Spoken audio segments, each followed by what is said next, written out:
An update is coming next week in Marvel Strike Force. We are discussing what you can expect from this update, including some Doom requirements, some ISO 8 requirements for the Doom raids. Hopefully they roll back on these. We got the latest on this and Adam Warlock and the Infinity Watch and some reworks to Nebula Gamora. We're discussing all of that with my brother here, Tony Scungili, on your Marvel Strike Force weekly news update. And if you guys are ready for all that and a lot more, Tony Scungili, tell them what they can do, my brother.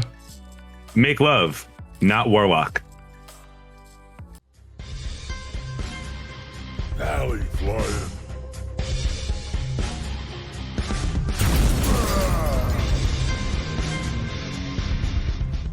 Yes, what is up, Valley Maniacs? I am ValleyFlyin. Welcome back to the studio. Joining me today on your Marvel Strike Force weekly news update is my brother Tony Scungili. How are you, Tony? Have you been having a lot of fun in Marvel Strike Force, my brother? Yeah, like in the game, of course. I'm having a lot of fun playing the game. It's the everything outside of the game that's starting to all the announcement and blog posts and bugs, yeah. We're gonna get to all that because there's a lot that has happened since the last time we talked. A lot has happened in a week. But before we get to all the pressing Marvel Strike Force news, there was a lot of asks of this same question this morning on the Valley Club stream about you and your fashion sense. So with the big question, I asked them, what do we want to hear in the news? They were asking about what you wear on your recreational wearing, because I see what you wear in studio. I see what you wear on your videos. They were wondering, are you a Birkenstocks and socks kind of person? Birkenstocks and socks kind of person? Because my answer was, I think he looks a little more like Ali G in his normal life. I can confirm to you that when I am not on camera, I am as close to naked as possible at all times. I am okay. So no Birkenstock and socks. No, we don't own any shoes. We just wear barefoot everywhere. It is settled, Valley Club. That is the answer you guys have been looking for. But the rest of you guys, I know you're here for the news on Marvel Strike Force. So let's talk about this. Let's get right into it. There's so much to cover that we don't have too much other banter that we have time for. So let's talk about this. The hot news topic, at least for me, and I think it should be for more of the community, is this Doom raid requirements requiring ISO 8. Level 4 for the first 5 nodes. All the nodes after that is requiring level 5. This coming in conjunction with some other changes to make this easier for people. So that is the most confusing part for me. Easier nodes for people, but less people even be able to enter this in. Where are you guys right now on a personal level with the Doom raids? Are you guys gonna have to revert back to Ultima 7.5 if they go through with these proposed changes? Yes, without a question. You're gonna have to. It's not even like it. I only have 5 characters at ISO level 5 and a total of like 11 characters at ISO level 4 or higher, so 4 and 5, and only about 3 of them are used for Doom raids when I do them. So this kind of change nerfs me, the player, not my roster, not a character. It makes me able to do less. One thing I don't like when there are requirements like that.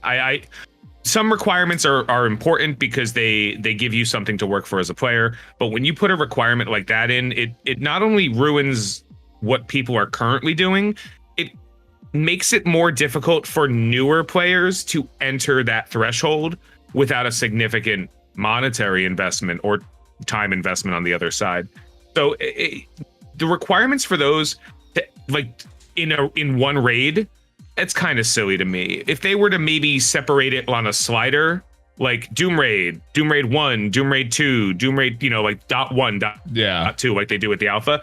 If those were capped, I would care a little bit less about it, because then it would be its own progression. Kind of like how you, in World of Warcraft, you have to reach a certain gear level in order to do the next hardest tier. So it makes a little bit of sense. But at the exact opposite time, like, it'll always feel bad. At least there, like, hey, we could do this raid until we're ready for this raid, and then we could do this raid. Like, it gives players a chance to actually progress as opposed to being gated. So that's it just doesn't feel good to me and to a lot of people. And for people who don't know, they don't, you know. Yeah, as my approach, if they're making requirements on content that we're not already doing, that we have to chase for, that's different than putting requirements on content that we're already currently performing right now. And I was talking about this with chat. Where am I having the most fun in Marvel Strike Force right now? For me, it's the Doom Raids, because it's challenging content. It's just outside of my reach, and some days I've got good RNG, some days I don't. And for me, that's fun. I'm using the harder characters in my roster. If they take this away, if I'm not able to enter the content I'm currently doing, having to revert back to Ultimus 5, which is boring. It's just fully auto.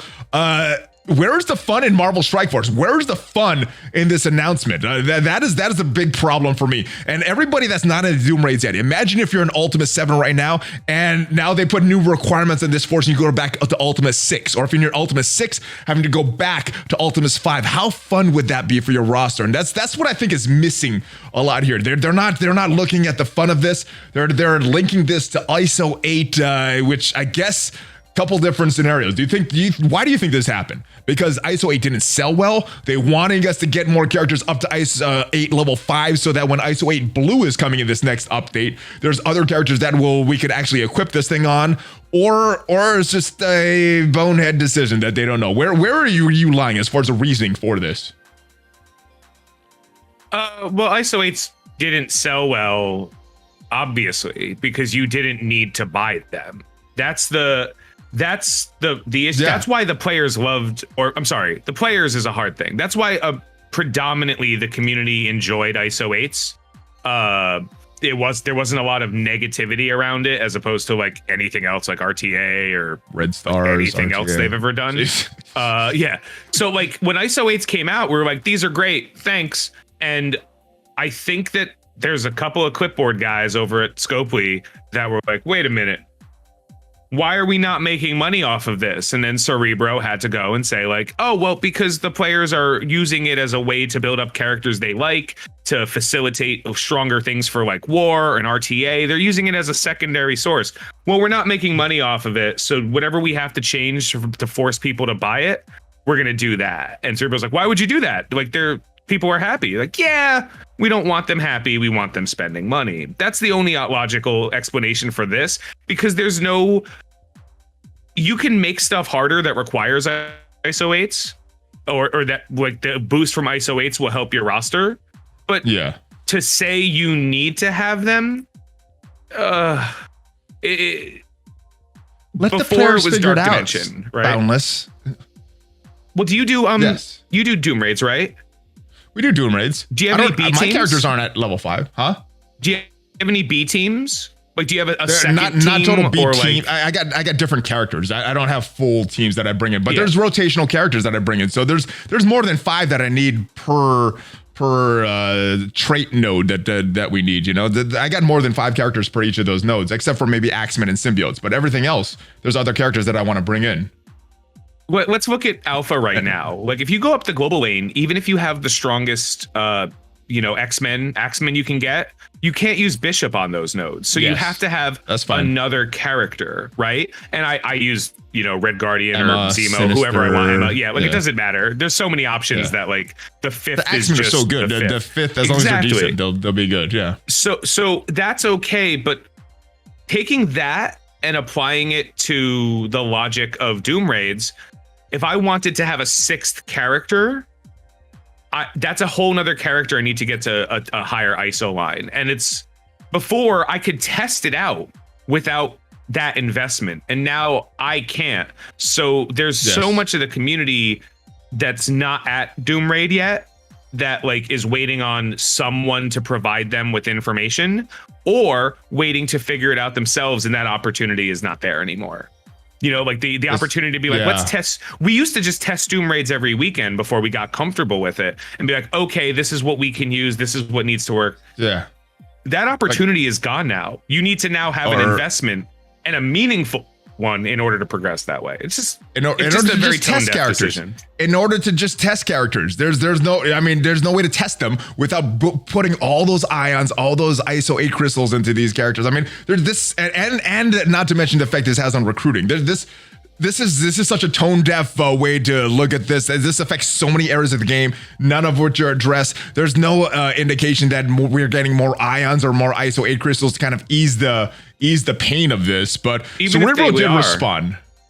Sorry to interrupt, but even if they are going to release more, that goes completely against the idea of they're doing this for making more money. So that's how you'll find out. Unless they like triple the amount of ISOs and ions we get a day, then like we're not going to get a meaningful amount more. And if that's the case, then they clearly did this for money because no one's buying ISOs. And I thought it was a great idea to be like, ISO greens are like, do whatever you want. ISO blues are going to be the moneymaker. And then whenever they come out with ISO purples, ISO blues will become easier the same way they did with gear. You're speaking from logic. This is Scopely and Boundless we're talking about. They don't ease up previous bottlenecks when they introduce new ones. You play this game. They're not going to ease it up when with ISO 8 purple. They're not going to ease up on ISO 8 blue. They're going to keep it just as grindy. That's how they've always been. And that's why they have so many bottlenecks in the game, because once they introduce one, they don't remove the other one.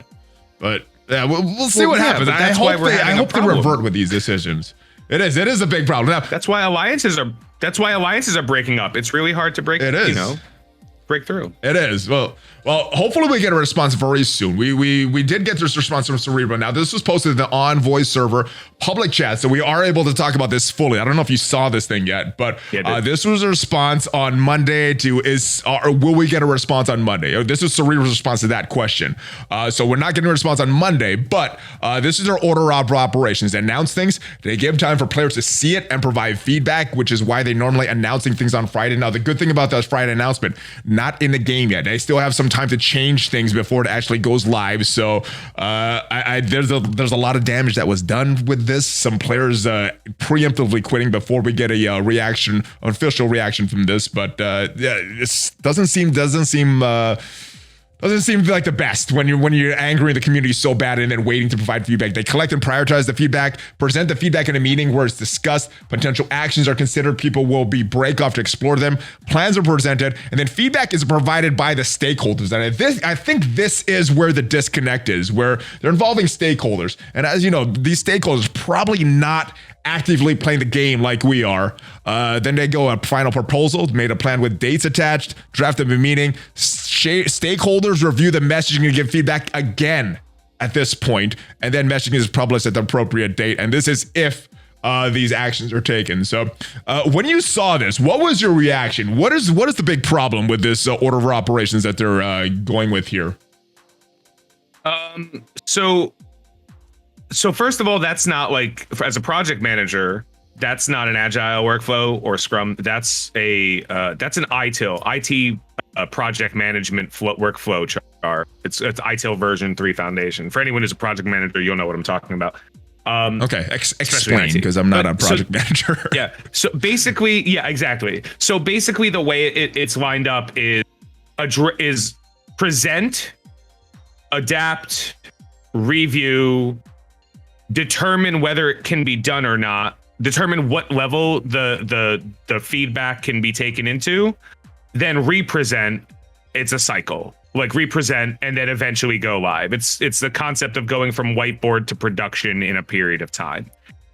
So everything that he says here is absolutely accurate in what a company would do. There's a couple of words that he chose to use that are definitely like people who don't know this already, like tune in on. And one of them is stakeholder. When people hear like stakeholder, what they think is they're like, oh, that's got to be like the board of directors. Like, no. For this sake of the conversation, a stakeholder is basically whomever has the power to decide on this topic. So if they're like, for ISOs, for example, the stakeholders would be Jason Bender, right? Whoever is currently the head of the design team who worked on ISOs to begin with, and then perhaps whomever is designing the raids because the Doom Raid is going to have ISOs. Like, so there's a couple of different groups within. Sometimes people serve multiple purposes. So stakeholders doesn't mean like they're shareholders. Those are not the same thing. It means whoever's effort is being used on this topic. For new characters, Bender, let's assume Bender's involved in everything because he's the creative director, you know, so he's a stakeholder in everything. But then the people who do graphics and like animations on characters are a stakeholder when it comes out to like, hey, we're going to release this character. You know, like this is what they're going to do. People want this kind of feedback. Like they didn't like this character's animation. There would be a stakeholder in that particular part of it. So that's what he said is right. And what he like, if this is what they do, it's great. It's that last sentence that leads me to believe that that's a copy paste from somewhere that no one ever looks at. The last sentence of like, that's, which one? You know, a lot of variables or the messaging is published. No, the a lot of variable sentence. That's the one where I'm like, if you're not applying this every single time, then why are you applying it at all? There's a reason you have protocols, and it's so that you do protocols. If you have a thing you're going to release in any form, whether it be a game or anything, you want this to be followed to a T every time. The only time you have to stop is after the feedback is all positive. You know what I mean? So once the feedback is all positive, you're like, we don't have to proceed anymore. We don't have to change anything. We've done it successfully. Continue, you know? And I feel like that doesn't happen. I don't feel like there's many things where the feedback is exclusively positive, you know? Do you think that this order of operations is taken with other things as well, such as releasing content in the game? Because one of the big criticisms of this, if they only did this with all the content, this would significantly reduce a lot of the bugs. And I don't know if they do or don't, but where do you see any problems with this as far as what they're doing? Because and I don't know. It just seems like they're not taking as much attention when they're releasing things in the game, considering how basic some of these bugs are. You know, just some spelling errors that create big problems in the game. What any problems that you're seeing with this order operation, and does it explain some of the issues that is going on in the game and why it's taking so long to get things addressed? Yeah, there's one. The problem is the order of operations, the way it's been described here by Cerebro, is actually phenomenal, but the result of them following it is consistent failure. So either they're not following their own order of operations, because if they did, they probably wouldn't have as many negative sets as they are putting out, or they're following it and they just don't have the capacity to do it in a meaningful way. You know, like that's it. If they followed every step, which is they make a blog post, they talk about the character, or you guys, maybe you do a video, whatever, Envoy stuff, they do that, and then they gauge the feedback that they assume they get from you guys, the envoys, and then Reddit and all other places, and then they say, okay, so this is overall negative. Why is it negative? Is it negative because people don't want to spend money, or is it negative because it's actually going to cause a problem for the game? You know, they figure out why, then they address it to the level that they feel it necessary to. Like, okay, so for me, like I said, the ISO for any ISO requirement is kind of ridiculous right now, because it's just not that easy to accrue at 4 and 5.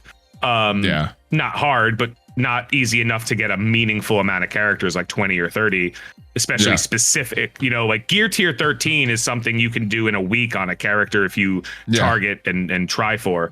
ISOs maybe not. Without, you know, specifically spending resources.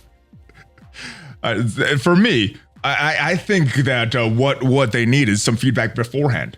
They're announcing things, then getting feedback, and I think a lot of the problems when they announce things that are very unfriendly to the player base. There's sometimes that they get feedback from us, and then they announce things, and it's pretty well received. When they just announce things with getting no feedback beforehand, that is when we get blog posts like Friday, like, oh, this is not going to be good. So I think they do need to change their process a little bit, get the envoys involved, get more of the community involved before they're announcing things on an official setting like a blog post and things, and hopefully we're going to eliminate some of this errors, but we will see. It looks like we're going to get an announcement hopefully soon, hopefully before this update drops, and I hope they go back on this because this could create a lot of problems for many people. Whether you're in the Doom raids now or whether you're going to be in the Doom raids later, this could create a lot of problems, especially with alliance recruiting and things like that. So let's move on to some of the bugs. Right now there is a bunch of bugs in Dark Dimension 4. There's mentioned the ability bug that's not fixed, and Cerebro's response is that he's still frustrated it hasn't been fixed yet. He's gonna get more involved, raise the level of urgency. Don't have confirmation, but this should be addressed in 5.5, which, as we know now, this should be dropping sometime next week. Also, there's bugs with health that I detailed in yesterday's video that happened to me on live stream. Why with these bugs? Why is it taking so long? Do they have to go to that exact same order of operations before they're getting things fixed? Are they getting so many bugs that they're missing some of these bugs and then they're forgetting about it because there's so much problems like games crashing, emergency downtimes that they have that are probably a little more highly prioritized than this? But what is going on with Dark Dimension? Why are they taking so long to fix this, Tony? Impact. I'm thinking of it from a developer impact. The amount of people that like a raid bug affects a lot more of the community than a Dark Dimension bug. So they're looking at it from a perspective of we're only pissing off, 8% of the community who's currently doing Dark Dimension 4, So like it's not a priority. And let's be clear, it was beatable. Even with the bugs, yeah, like everything was beatable, so it didn't come. It's just adding days, though. It's adding days. Oh yeah, I'm not. Listen, it sucks. I'm not defending it. I'm just saying from their perspective, they're like whatever. Like cry about it. Like that's their. Well, hopefully, we'll get to it when we get to it, kind of thing. Well, hopefully it's fixed soon. Hopefully it does get fixed in 5.5 and. Let's move on because let's move to some positive things because there's a lot of salt that we can talk about. All right, for some positivity. They announced something happy. All right, so something happy. They announced in this Strike Time episode, along with some other things that aren't as positive. They announced they're increasing orange and purple gear in this update. It's this quote from Cerebro: significant increase in the availability of purple and orange gear. But the way he described it, I don't know if they're going to be too significant. The purple, they're reducing prices in the gold supply store and the raid supply store. I don't know if they're also coupling that with increasing the amount that we're getting for those decreased prices. They said orange elites are going to be available at all levels of Greeks, and the orange elites are pretty crappy orbs, but if we're getting a significant amount of them, I guess that's not that bad. And then it's a supply store. They're adding a slot for orange unique pieces, and they're doing something with Strike Pass as well. And I'm not clear if that's going to be the free or paid version. Are these changes enough to ease up some of the bottlenecks on purple or orange gear from what you've heard so far? I mean, it's so tight right now that like any breathing room is breathing room. I can tell you that like focus catalyst parts are basically non-existent. I use them so often. If I could trade two for one, the red ones, red ones, they're so rare, yeah. If I could trade two for one, the armor or the health catalyst parts or the resistance catalyst parts for any other one, I'd be like, go focus, and a lot of that's bad design, but like whatever, you could design the characters to take more of one than the other, but commensurate, you have to produce or provide access to more than one than the other. That's just logical. If that's the way the flow goes. So like, yes, great. You can't get me to say anything negative about increasing the amount or access to materials that not only me and you, but like my Dolphin account that just started playing so desperately needs, because they're trying, I think Bender said it in your interview, he wants to allow new and casual spending players more access to to game. These are the things that need to be done. So like this how good is it? Yeah. We'll find out. But it's no matter what, it will be better when now we're just determining whether it's good enough or, we all think we know is it's not going to be great. It's not going to be the best thing. It's only going to be. Maybe it can be. I don't know. Maybe we know it's not going to be the greatest thing that's ever happened. Yeah, but we know it's going to be better, and that might be enough. All right, now there's some people that says that they talked about ISO 8 changes coming. I don't remember. I watched this a few times. I don't remember saying it. Todd Owens, the senior game director, did say there's economy changes. No, I don't remember any specific mention of ISO 8 gear or ISO 8, the crystals also being increased. But if you do, let me know, because I don't remember that part. But let's stay with the positive trend. I like talking about positive things. And one of the positives is this login calendar that we got. And I'm not sure exactly what this is for. I guess this is maybe they're reading the room, seeing that the community is generally not happy about some of their decisions, some of the things that's going on with the bugs and these economy changes. But this looks good, right? So what is your reaction when you saw this? Thanks for the free stuff, guys. Appreciate it. Don't know why, but I appreciate it. Alien spores, astral energy. We the shield tech. So we got Silver Surfer, we got the symbiotes, and we got what is this? This is Kestrel. We got parts for them, so good stuff. So yeah, kudos for this, guys. Cool. I like this. Thank you, good guys. Good stuff. All right, I guess that's it. Thank you for this. We don't always talk about the salt. We got to talk about the good stuff as well. But that's not where I want to go. Oh, this is some crap. We got to go to the inbox though, because I do want to talk about the update. We got an update message yesterday. Normally, what this happens is we get this a week later. So we got this on 5/25. A week after that is June 1st. We also got information in the blog post about the Nebula rework. It looks like those changes to where you could farm her on her nodes also happening the first. So all signs are pointing to the first for this update, unless there's some unforeseen error that happens. Do you think this actually drops on Tuesday the 1st, or we're gonna get another error that's like last update? What is your prediction? I don't know. I mean, like, yeah, they plan. It seems like it's planned for the first, so like, yeah, it's probably going to be the first. But I'm a little surprised that they would release an update before the Blitz of Misty, like the first Blitz of Misty. I thought this would be around the 7th. Well, the Blitz, we're getting the Blitz for Misty this week. Update. So. Well, no, this is Colleen too. No, Misty. It said that on the blog post. Oh. Yeah. Wait, they're doing that alternating thing again? Yeah. Oh. Yeah, so we're never mind then. I'll Misty. shut my mouth next week. This week. I'm wrong. Misty's done. They're doing that weird Axeman. Now, it's not clear if they're doing two, because we know there's one coming, and I guess we'll find out this Friday if it is doing like the Axeman, where we're getting if they're gonna go Colleen, then Misty, then back to Colleen, then back to Misty. Or if it's some other release, I don't know what they're doing. Honestly, that's better. They did mention that Anti-Venom is getting a Blitz as well. So who knows what the timing of all that stuff is. But 3 new playable characters. I guess we know Adam Warlock. And as far as rumors, these rumors have been out for a while. But Phylavel, Moondragon also appears to be a part of this Infinity campaign. Watch team. Yeah, it's an event campaign. So one of those characters is probably going to be a event release character. We're getting a legendary, and the other one. What is your prediction? Milestone character, strike pass release character. What do you think for the other character? Because we know a legendary as well. Dude, I can't. Not another Blitz release, right? We're kind of back up with Blitzes with Misty and Colleen. Who knows? Like, who knows?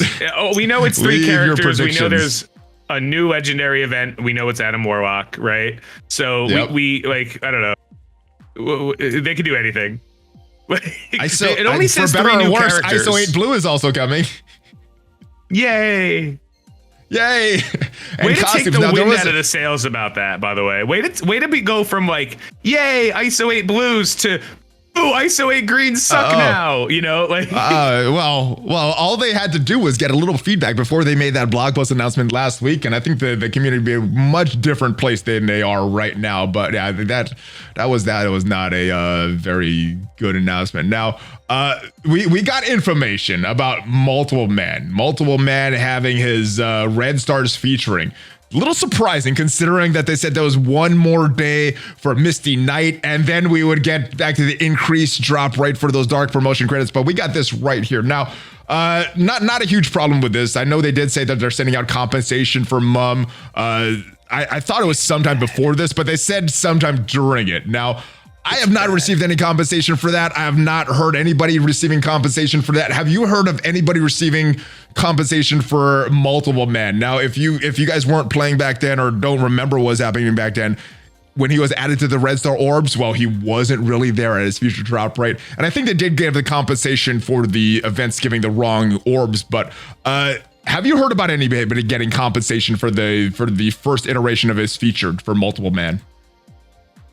I've heard of people getting like 5 regular Red Star orbs.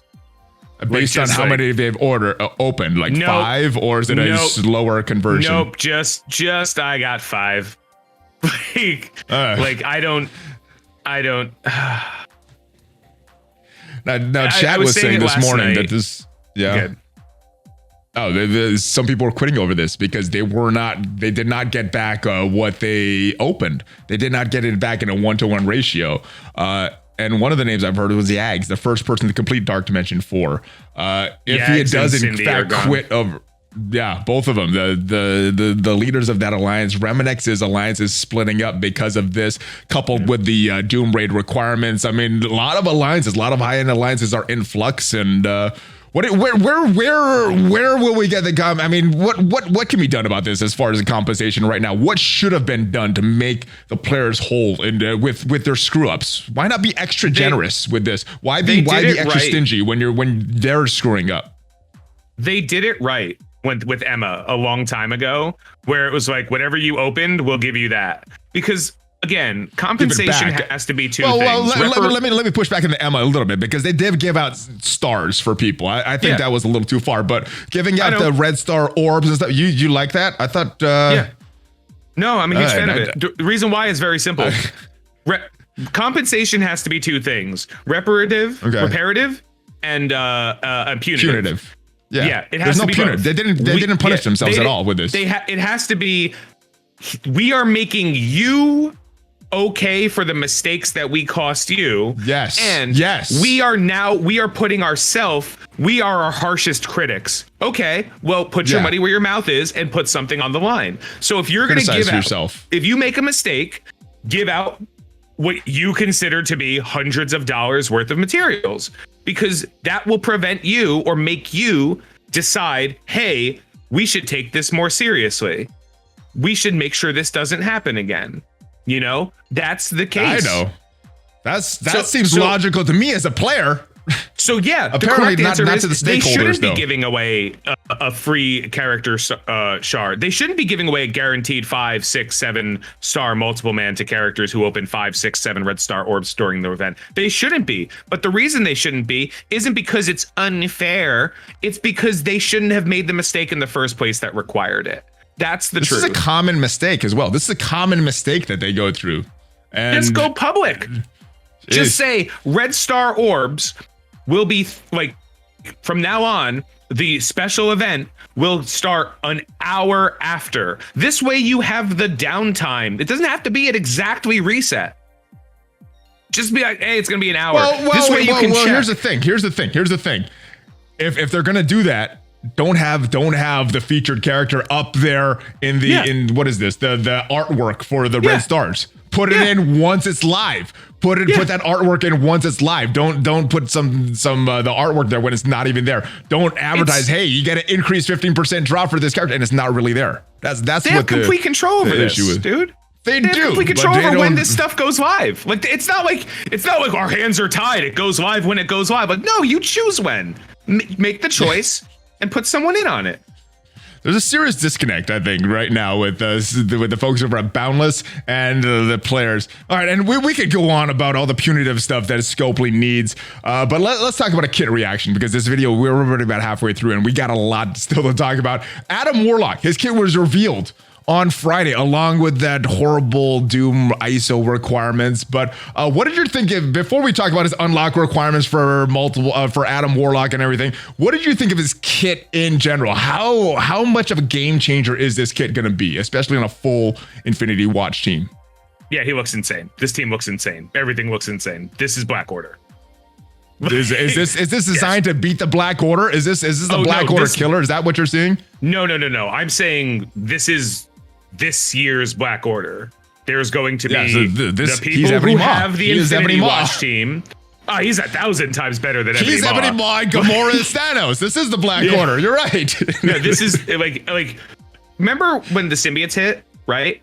And we were like, dude, it doesn't matter who the next 2 symbiotes are because the 3 symbiotes were so good. It could have just been like symbiote minion 1 and symbiote minion 2, and it wouldn't have mattered. That's what we've already seen with the 3 character reworks that have happened. So even if it is Phyla-Vell and Moondragon, it doesn't matter how good they are because it's going to be insane.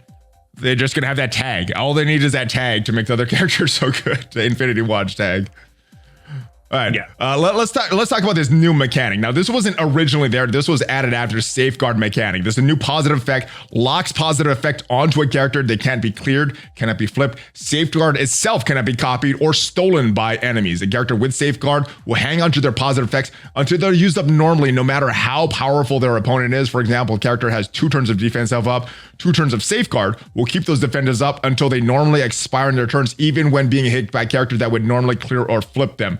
What did you see with this new mechanic? Is this a fun new mechanic when you saw this, or was this just kind of What was your reaction?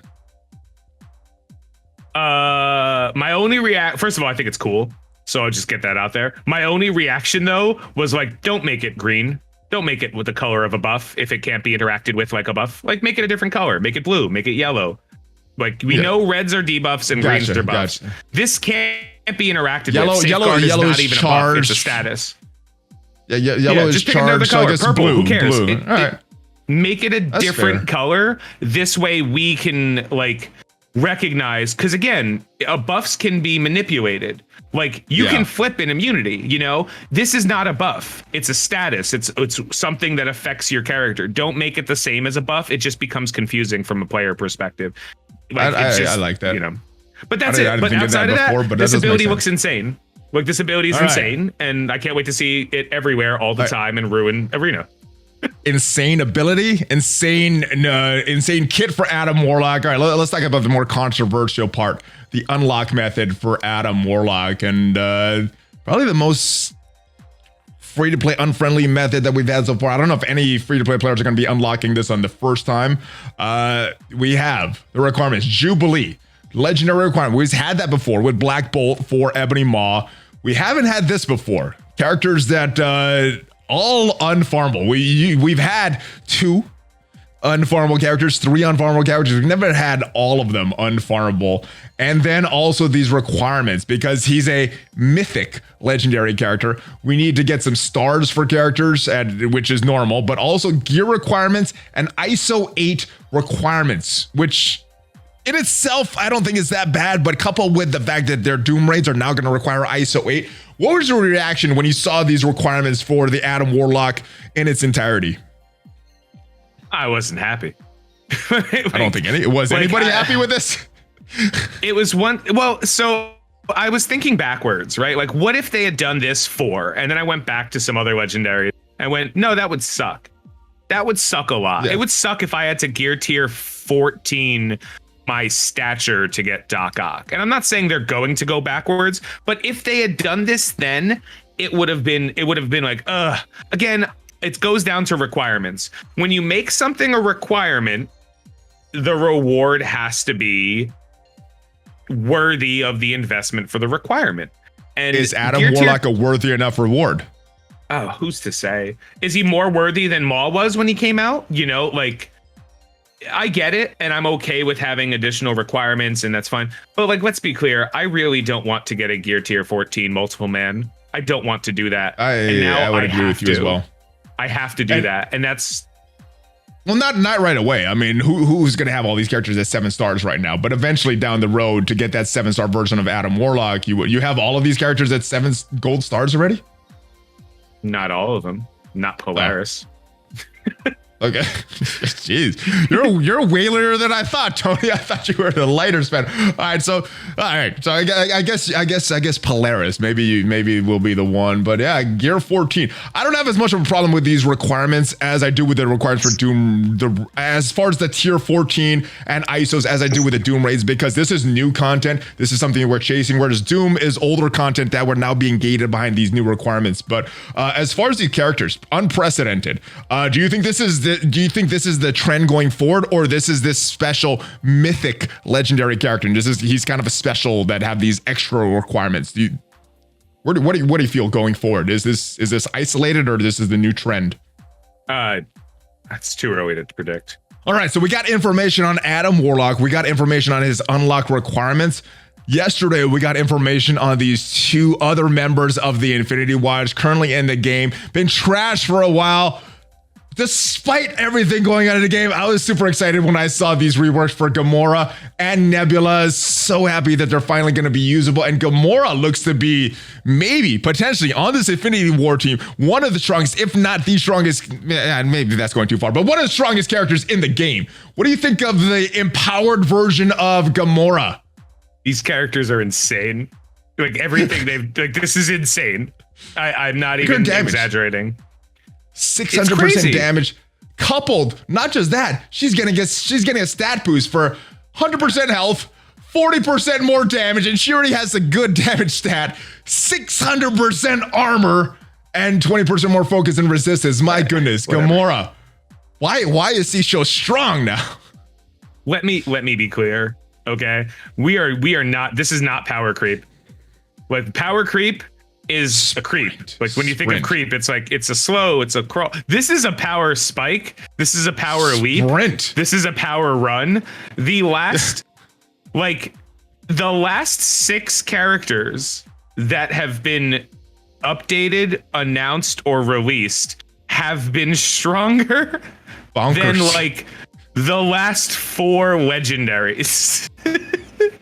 Like Silver Surfer, Kestrel, Heroes for Hire, the 2 Heroes for Hire, Adam Warlock, and these 2 reworks are like, I like when new, exciting, fun characters come out, but like we're not even in we're in a different game now. Like the game's different. Like the game has changed. Not like over those 5 characters, we now have a different game. I'm not complaining, but I understand why people would. What the game is now. You have Surfer? How strong is he? Do you have Kestrel? How strong is she? Is your defense Heroes for Hire? Great. How strong are they? Doom doesn't even matter anymore. I'm being Doom with Hela and what's his name and Zemo. Like Doom don't even matter. We got a new series of characters that embarrass the roster. Like that for a pass. So like, all right. How long do you think they're going to keep with this trend of this extreme power sprinting going on? I mean, 2021 depends on how much money the rest it's of 2021, making, right? The rest of the game. That's true. The rest of the game. No, so anybody you bought 2 months ago, don't worry about them. They're out of the meta. It's only the new characters that are sold that the crazy amount of prices that is going to be there. All right, Gamora looks awesome. Need them all. You'll need them all. Nebula, you need all of them. Yeah. Nebula. Now this wasn't here when this blog. What happened? Oh, Shadowlands. So what you doing with that Shadowlands? Oh my goodness, so sad and skeleton. But this was not added. Gamora, Nebula's also getting some stat increases to her base stats, which by the way, were one of the reasons that she was so bad for a long time. Her base stats were so bad.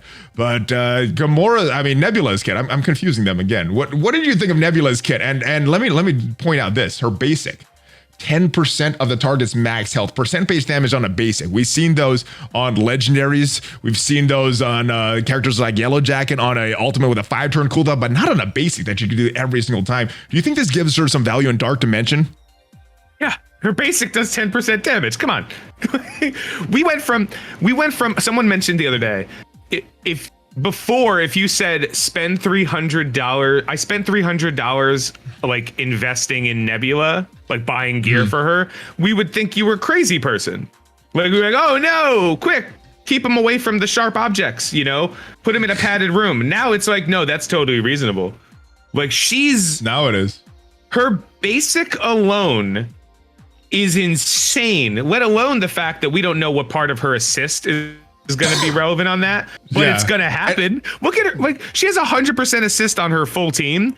If her assist is still 5% health, it's still the strongest powered assist in the world. You know, My goodness. Yeah, we unfortunately we don't know what the counter and assist damage is. We'll have to see that when she comes to the game. And Taiji and Piptoxy Datamine that stuff, put it up on msf.g. It's kind of weird that we're not able to see what their counters and assists do in the game. We have to go to a third-party site for that. But yeah, she could be super, super insane. Let's talk about this Infinity Watch team overall, though, because you mentioned just Adam, Warlock, Nebula, Gamora. This is going to be a strong team. Where do you think this team is going to be used? Arena, War, Raids? I mean, they look like they have some great survivability. I think they're going to be great in all of those modes. I don't believe raids, but that doesn't mean like I don't believe they have or currently have a sustain that makes them a raid team like the Black Order. They do have a revive, but they're not the sustain. Yeah, just change nothing. I think they're the Black Order with a little bit.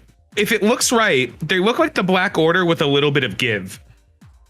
Like the Black Order, the second you pull any one of them off, they're not the Black Order anymore. They're regular Thanos and guys, right? It doesn't matter who you pull off. If you pull off Corvus and replace it with Doom, it's still a worse team than if Corvus was there, you know?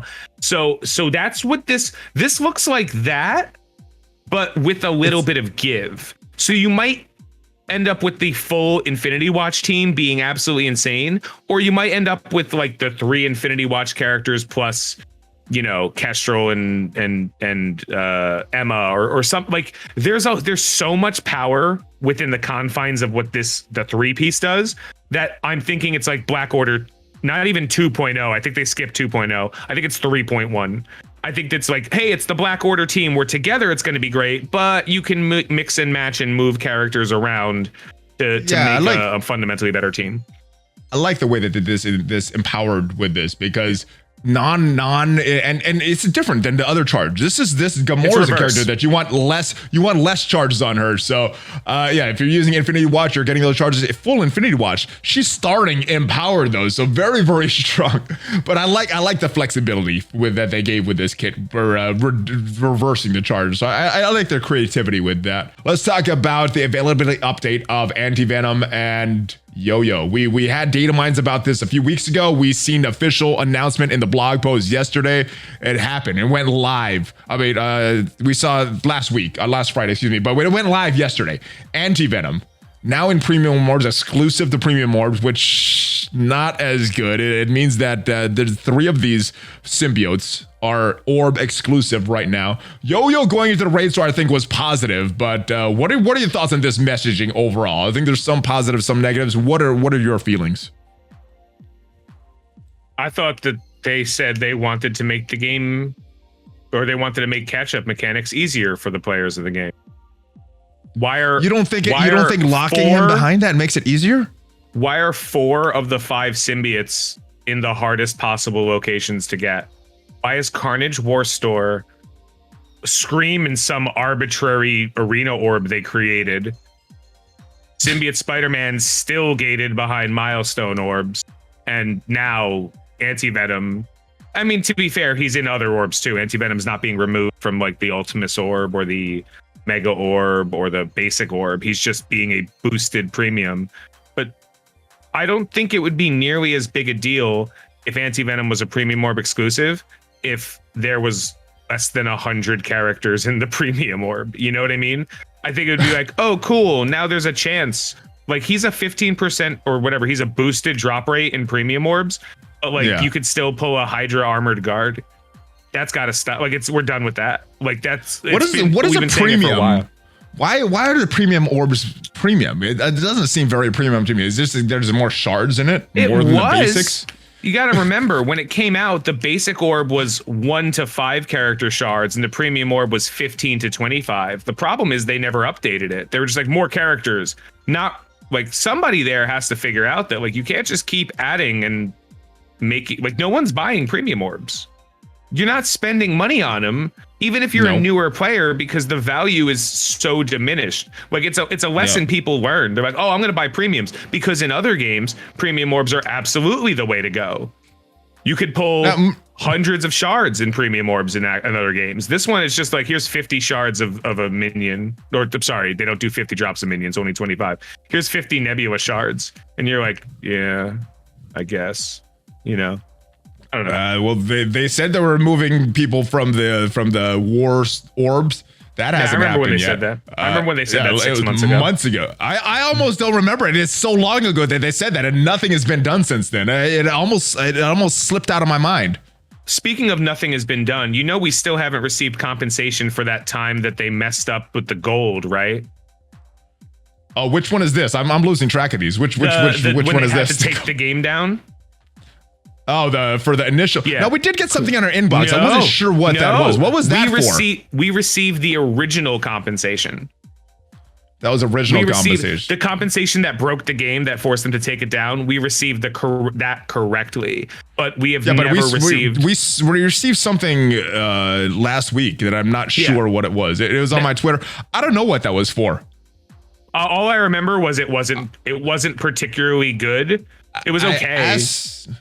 I specifically asked Cerebro, what was that for? I never got a response, so I still don't know what the compensation we got last week was for. But yeah, it's so many other things going on. Let's talk about some of these events though, because we there's so much negative we could go on. But let's talk about some of these events. All right, we had Back to Bootcamp and Block Party, 2 flash events going on the same day. I like that. What did you think of the first iteration of this Back to Bootcamp event for these training mats? I mean, I can't complain about it. Thanks for the training mats. Like free training mats. Like the first time rewards were good.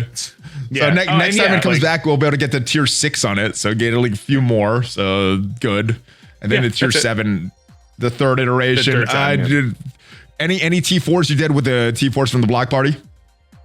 No, I just save them for Adam Warlock now. Saving them for Adam Warlock and Gamora and Nebula and all those characters. That's blowing my mind. Nebula, I'm happy. So many people are just saying that they got these high red stars on Nebula. I'm finding that's gonna be useful.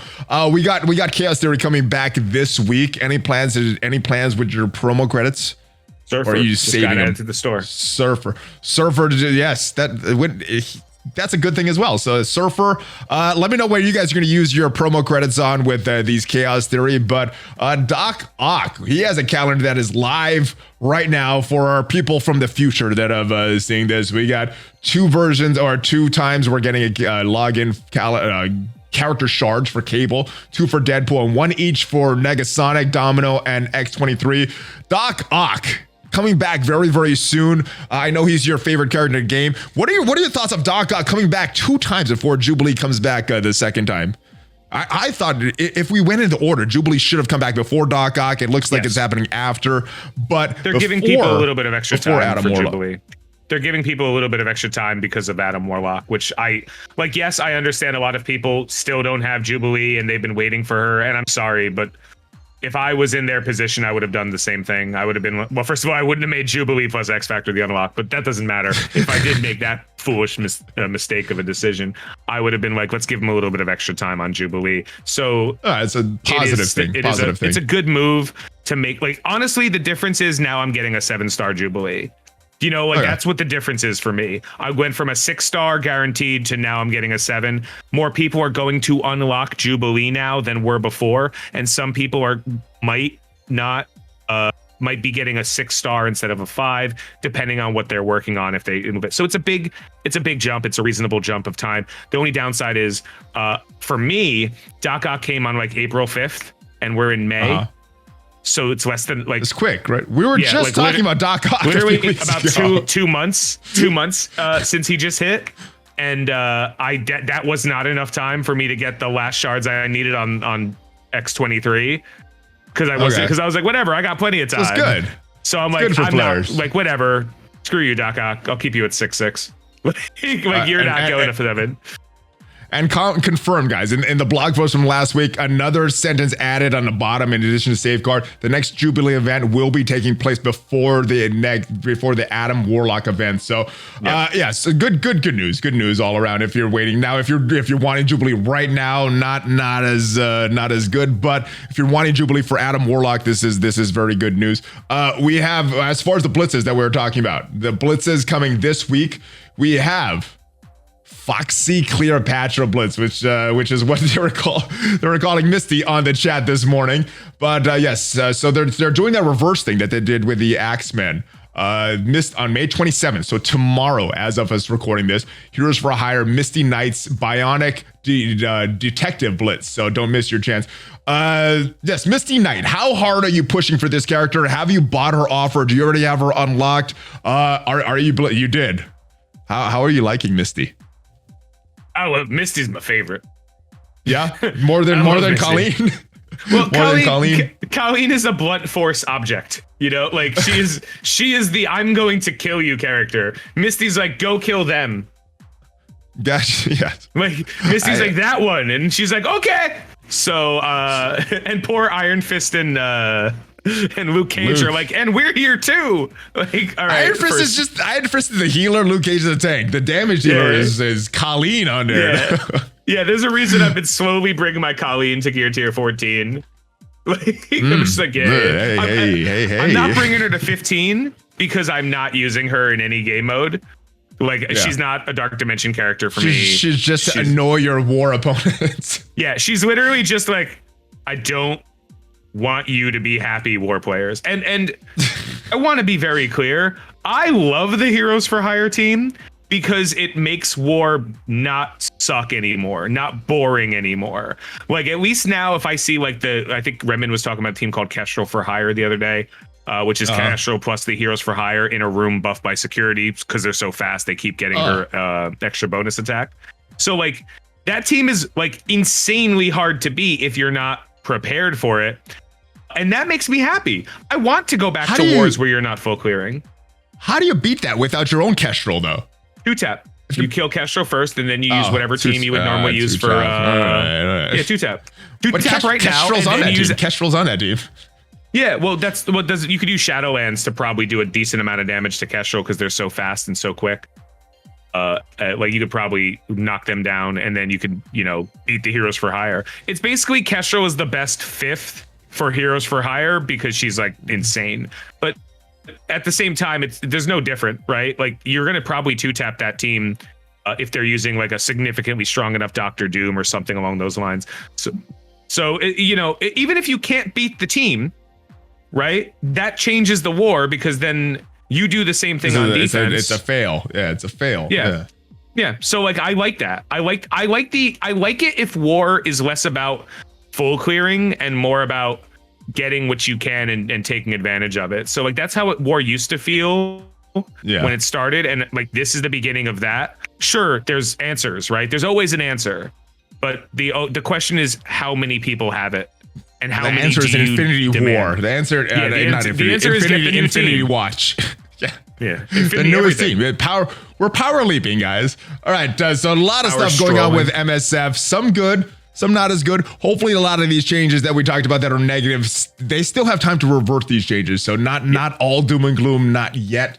But let's talk about something that is coming later this year, coming in November, potentially having some impact on Marvel Strike Force. Did you see the Eternals trailer that dropped earlier this week?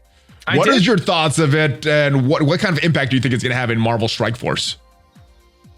The movie fan in me is like, this looks very pretty, and I think I'm going to enjoy watching this movie. It's a Marvel movie. Have they made a bad one yet? A couple. Some are better than others, but I don't know if I would classify any as bad. Thor: Dark World. It's going to be good. That was probably the worst one, but I still watch that over other movies that are not MCU. They led with like, hey, we never interfered in human stuff, and then like, cool, what happened when Thanos showed up? That's what everybody. Yeah, why let Black Widow die? Why let half the universe go? What if these Eternals are so strong? I get not wanting to interact with humans, but like, what space? Like, Asgard isn't like a place. Like, they knew what Asgard was. The second Thor showed up, they should have been like, yo, Asgardians are here. We got to figure something out. Like, the battle for New York was the point when all of the Eternals should have been like, well, we're going to have to not be hidden anymore. Like, why is it now? And I get it. Like, they have to tell the story. It's so nitpicky. The battle's over. The battle's over. The battle's over. Now they can come and come hang out. They actually aren't that strong. That's the only thing I can think about. They're like, yeah, well, we'll get to it later. Like, we'll help some other time. Thank you. All right. So some weirdness. And Marvel does a good job of it'll be fine. Clearing up certain. Yeah. Usually they do a good job of clearing these holes. So they'll probably clear up these holes. But what impact do you think this has for Marvel Strike Force? Which character? There's a lot of new characters that some of these I haven't heard of. Which characters do you think are the most likely? I think we heard of Black Knight. Jon Snow's playing Black Knight. Robb Stark is in this. We have Minerva in her new role. So maybe a second version of Gemma Chan coming to the game. Who do you think is? Gemma Chan, let's take that one. Gemma Chan. Who else do you think is coming to the game? Yeah, I want Gemma Chan again. Actually, can we have an entire team of Gemma Chans? We have what is the actor's name? It's Chris Evans as Captain America and Human Torch. We got Michael B. Jordan as Human Torch and Killmonger. We could have Gemma Chan as Minerva and whatever her name is in Eternals. Give me double actors. Ming-Na Wen and Gemma Chan team. May from the Heroes of Agents of S.H.I.E.L.D. Give me that team. And Josh Brolin, Thanos and Cable in the game as well. Yeah. Cersei. So this will be our fourth. So that's Cersei is probably one. Black Knight. Is that Angelina Jolie or is that I believe Angelina Jolie is Cersei. Okay, Angelina Jolie. The guy Kumail Nanjiani is playing, whose name escapes me right now. Okay. They're definitely that guy. Kumail Nanjiani's character. Do you think we're gonna get a bunch of these guys in the game? I think they're gonna do the same thing they always do, which is release 4 characters, figure out how many people, like what the team is missing, and then release the character that answers it. Like, we don't have a 4th Marauder, we have Emma. Like we don't have a 4th X Factor. We have Surfer or Kestrel. I think that's why they release 4 character teams now. I think they do 4 characters. Hey, what's like Heroes for Hire? We only have 4 of them. Wait like a month when people are like, this is how you like the Infinity Watch beats Heroes for Hire, and then they'll be like, here's Shang-Chi, and he prevents people from gaining Safeguard or something. Like. Oh my god! You think it's that disorganized? They don't have these planned out. It is randomly released. Like, all right, let's fix this problem. Let's put a band-aid on this problem. Let's put a band-aid on this problem. I think they've learned that every time they try to release a full team at once, it's like 50-50. But every time they do the slow release of 4 and then 1, or a couple and then completing the team, it gives them enough time to be like, hey, let's make these characters right. Which is why I think the symbiotes were a great team. Which is why I think let's use example. I think the symbiotes are a phenomenal team, and I think the Astonishing X-Men are an amazing team that are like way overtuned. Like the Astonishing X-Men are just way too good a team, and that's the difference. Like, they didn't release a couple of Astonishing X-Men characters and then finish it out to round the team out. They were more like these. Look how good these guys have to be. Even the X Factor kind of made a little bit of sense, because I don't think the X Factor themselves are a strong team. I think the Dad Bros are really good. I think Polaris has some value. I think Multiple Man has some value, but like together, they're not like, oh, this is the best version of a war team. They're just good, So I think that when you see these like 4 or 3 character teams, and then the reworks happen, at least that's the one time where they are actually putting into due diligence and making sure the teams are balanced, which is why I'm terrified of the Infinity Watch. We'll see what happens in Infinity Watch. We'll see what happens with this Eternal team. We'll see what happens. Let me know your predictions in the comments, guys. All right, let's move on to some speculation before we get onto some of these rumors, and I guess they're kind of tied together. So we know Jubilee is going to be required to unlock Adam Warlock. We know X Factor is going to be required to unlock Adam Warlock. We know in the past they've made these characters farmable at a faster rate, but right now, no way to farm X Factor. So do you think they will be farmable before this Adam Warlock event? And what do you think are the farmable methods for each of these 4 characters? If so, if I had to guess, yes, I would think what will bother the most players, right? What will hurt the most players? War Store. So Polaris would go to the War Store. Polaris War, first. okay. Yeah, and the reason why is because it's the hardest to get credits, and nobody without spending money will ever have over a 3-star Polaris, because you get 50 Polaris for free War last Store. month. So Polaris go into the War Store to cost everybody the most of a resource they have limited access to, and of course raise the sales of those $10 war packs. That's the first idea. There was a data mine for multiple man going where Taskmaster is, and Taskmaster moving up. That's cool. Okay. I'll trust that. Longshot seems likely.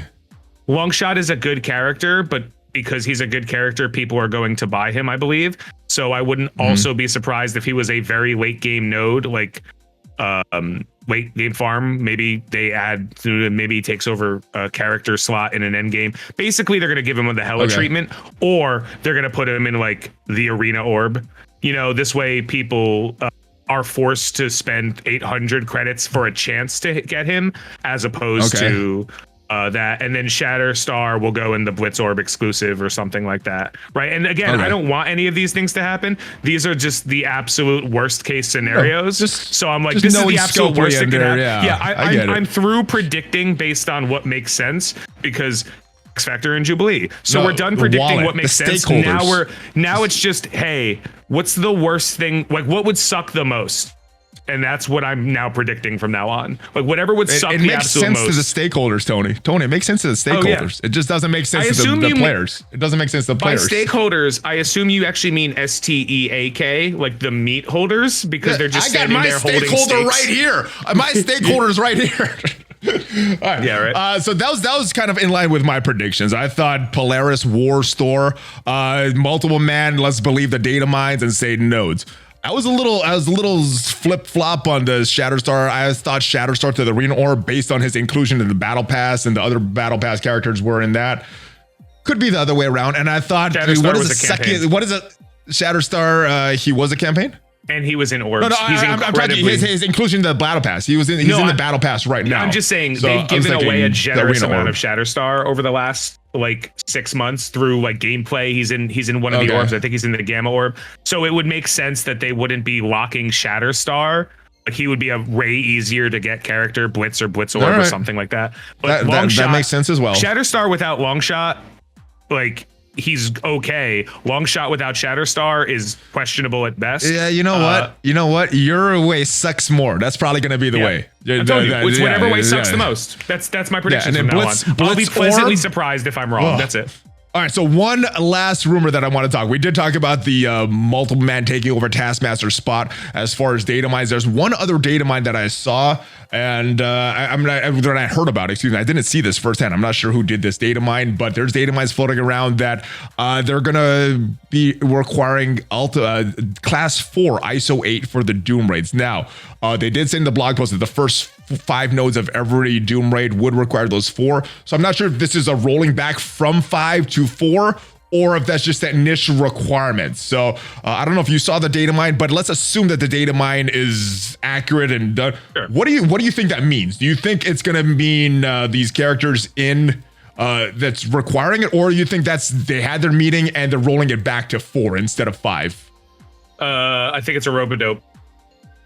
I think it's the same thing as the Silver Surfer milestones. I think it's the same thing as everything else. I think that they can't be so tone deaf as to not recognize that what they were doing was bad when they were putting that in there. So I think they ramped up how bad it sounded.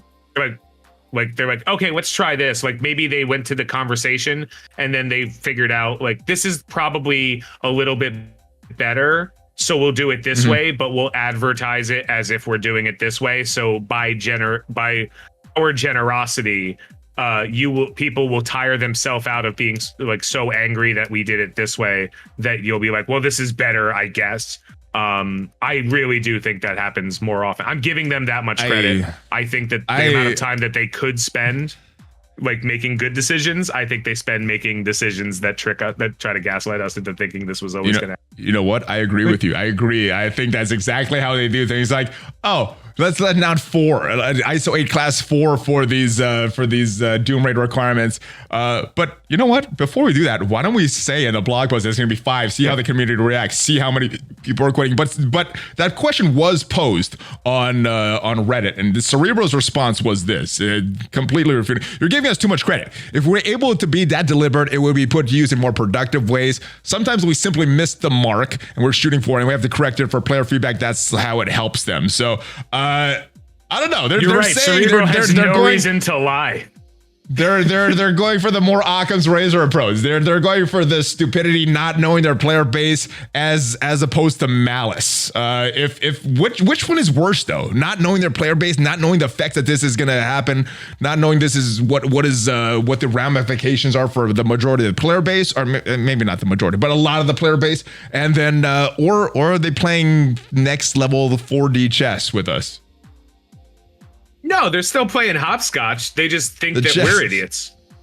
Like they're not doing great stuff. They're like, it happens enough. Like, it's one thing if it's slipped in every now and then when it's like speculation, but like, dude, the core event, I'm almost convinced that the core event was a mistake because they fixed it too quickly. Dude, like, they can't fix bugs in DD4 that they can't fix certain things. They had to take the server down. They can't get compensation down. It was a day. The core event was fixed in a day. No, it wasn't. No, it was. Like, you're not that good. You're either that good and you intentionally suck, or you're that bad and got lucky once. You know, like, you can't have it both ways. You're either criminal masterminds or idiots. So, like, no, this is definitely. Let me know your thoughts, guys. What is really going on here? Are there criminal masterminds or are they idiots? Was all this intentional? I don't know which is worse either. I don't even know if them being idiots or criminal masterminds is worse. Let me know your thoughts on it all, guys. But one of them seems very, very likely, and I'm leaning back and forth. I switch all the time. I'm like, oh no, they're doing this deliberately. Whatever. Oh no, they just don't know what the hell they're doing. Oh no, they're deliberate with this, and I'm going back and forth. So let me know where you're standing right now. Maybe you're going back and forth like me. Yes, that is about it, Tony. Anything else before we get out of here? Anything that you want to promote? Any final thoughts on all this mess that's happening? Any excitement for the update coming? Yeah, sure. I'll promote something. I'm going to do a tier request. Where can everybody find? I'm going to promote my tier list for energy drinks. Oh, nice. Okay. And where can they find that? Do you have other channels that you want to put links to in the description? My main channel is fine, but okay. You know, maybe I'll do some other stuff. Tony Scungili. Okay. It's onlyfans.com/Tony Scungili. All right. All the links that you send me are going to be in the description, guys. So if you're looking for a particular link of Tony and it's not there, it's because he didn't send it to me. But there are some links to Tony down below. And if you click on those links, I'm sure you can join his Discord. He can tell you exactly where you can find his OnlyFans account, his other accounts. I was going to say some, I don't know how family friendly they are, though. All right, but that is it. Tony Scungili, his links are down below. Thank you guys for watching. Hopefully we get some good news that they're reverting some things. Hopefully this is a nice update. Hopefully there's no bugs that are coming, but let me know your thoughts, guys. I will see you guys next time. Have a great rest of your day. And of course, where is it? Where's that fist bump? Tony, where's the fist bump? Where's the Hulk fist bump? Tony and Valley out. Have a great rest of your day. Check me out on social media. Check out some of my other videos.